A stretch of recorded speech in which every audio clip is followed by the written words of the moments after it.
Sabi dito, pinirahan ng prangkisa. Hindi ho question mark ang nakalagay dyan, ha? O, exclamation point. Leandro Leviste leaves 7 ghost project sites after pulling plug on solar para sa bayan. Batangas Representative Leandro Leviste left behind the trail of ghost solar project. Ghost, sabi nung iba, ano? Naku, yung solar ni Leviste, ginagamit lang yan laban sa kanya. Kasi meron siyang Cabral Files. Diyos ko po, kayo na lang ang naniniwala doon sa Cabral Files ni Leviste. Iba na ang tawag dyan. Sabi nga ni Auntie Claire, yan ay Leviste Files na. Kasi sa haba ng panahon, 4 hanggang 5 buwan, na hawak-hawak ni Leviste yung pinagmamalaki niyang Cabral Files na hanggang ngayon hindi pa rin-release o kung ano-ano lang. I-release ko to, ilalabas ko to. Hindi po bang blackmailan lang ang estilo ho, mga kababayan? No? Ilalabas ko to. Pagka pinush nyo yung aking 24 billion na multa. Puro ganun naman. Sabi ng anong ibang DDS, nauumay na kami sa inyo. No? O, sabi ni RR in the Philippines, buti nga maaga nakilala ng tao yan para di na makaangat sa Senado yan in future. Paepal eh. No. Oh. Documents obtained by billionaire politico sister sites shows that SPBC 7 project sites across Mindoro, Palawan, Masbate, Batangas, Quezon, Aurora, Cagayan, Isabel. Sabi nyo 7 lang. Matagis kayo nga, dami yan. Ulitin nga natin. Sabi, 7 project sites. Oh, Mindoro, Palawan, Masbate, Batangas, Quezon, Aurora, Cagayan, Isabela, Panay, Negros, Misamis, and Davao. 12 ito eh. Sabi nyo 7, ayan oh. 7 project sites across Mindoro, Palawan, Masbate, Batangas, Quezon, Aurora, Cagayan, Isabela, Panay, Negros, Misamis, and Davao became effectively stranded after local government declined to assume control, turning what were pitched as public service project into idle, unwanted assets. Basta ako tahimik lang dito sa Dahig. Jailhouse Rock, Netherlands. Sabi ni Digongong. Oh. Diba? Yan po talaga yung mga kakaharapin ni Leandro Leviste. At ako ho, mga kababayan, naniniwala ho ako, 2019 pa lang, alam niya na darating yung dagok na ito sa kanya. Kaya po, yung Cabral Files niyang pinag-aarte, anakibutas na lang ang nakikita ko ho doon.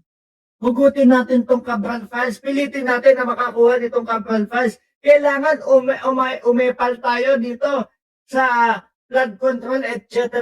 para magmukha tayong hero bago pa lang makita o malaman ng taong bayan itong mga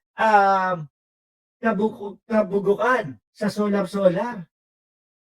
Hanging Mars, lalagyan daw ng solar power, Boss Mark. Sabi ni Danilo Espejo. Nakita niyo ho yung pagkakasunod-sunod ho. At ang Department of Energy naman ho, mga kababayan, ay laging sinasabi, talagang 2019 pa lang, pinapadala nila yung notice dito sa kampo ni Leandro Leviste. Oh. Nakakuha ng pagkakataon, nagkaroon ng magandang sasakyan, sinakyan, di ba? I love you, Baby M. Oh, shout out sa iyo. Nagkaroon ng mga flood control, ghost project, etc. na issue. Sakyan natin yan. Maki-Cabral Files tayo. No? Pumunta tayo doon sa kay Yusek Cabral. Agawin natin yung Cabral Files. Halata ho, na-epal lang eh. At gusto lang po talaga matakpan. Pero biruin mo, humihingi na sila ng tulong kay Panfilo Lacson na ating senador. Medyo nababasa ko na nga po si Senator Ping Lacson na tipo bang parang gustong isalba na si Leandro Leviste. Kaso nakinig pa doon sa mga DDS, anak ng tokwa, meron pang pagkaso kay Atty. Claire na nalalaman. Mananalo daw ho sila, mga bossing. Mananalo. Pagkita ko doon sa lawyer. Paano mananalo yun? Di ba? Paano man, tapos nagbilang na agad ng sisiw, hindi pa napipisa ang itlog. Kapag nakuha yung 110 million na danyos kay Atty. Claire Castro, ay ipapamigay ko doon sa mga nasalanta, doon sa mga napahamak, doon sa biktima ng flood control. Di hirong-hiro nga naman para yung mga nabiktima o yung mga nandun sa malapit sa mga flood control na umasa na magkakaroon ng flood control, susuportahan siya. Diba? Sa dami nang tatakutin si Yusek pa, hindi yata nila alam, no? Na talagang kapag itong may kliyente, napanood ko yun yung kay Atty. Claire Castro. Yung talaga ipinaglalaban niya, yung karapatan niyang kanyang kliyente. Magpalit na kaya ako ng lawyer, si Atty. Claire na lang kaya. Mukhang bawal na siyang dahil spokesperson siya. Hindi ko lang alam. Hindi ako sigurado doon. Pero mahusay po yung lawyer namin, family lawyer po namin yun. Shout out kay Attorney Maynard Panela. Magaling din ho yan, mga kababayan. Kapag kailangan yung lawyer, nako, puntahan niyo po yan, no? Ano ba yung pangalan nila? Alpha. Law firm. Ngayon, mga kababayan, alisin na natin si Leviste. Malaki na nga problema, dinadagdagan pa ho natin, mga bossing. Ngayon po, alisin na natin ito. Kanino na ba tayo? Doon muna ho siguro tayo, mga kababayan. Sa isang may problema din. Naalala nyo si Kiko Barsaga? Sabay-sabay na natin itong mga promil kids na ito, no? Naalala nyo si Kiko Barsaga, mga bossing? Kinasuhan ni Enrique Rason, di ba? Ano ang ginawa niya? Sorry, apologize.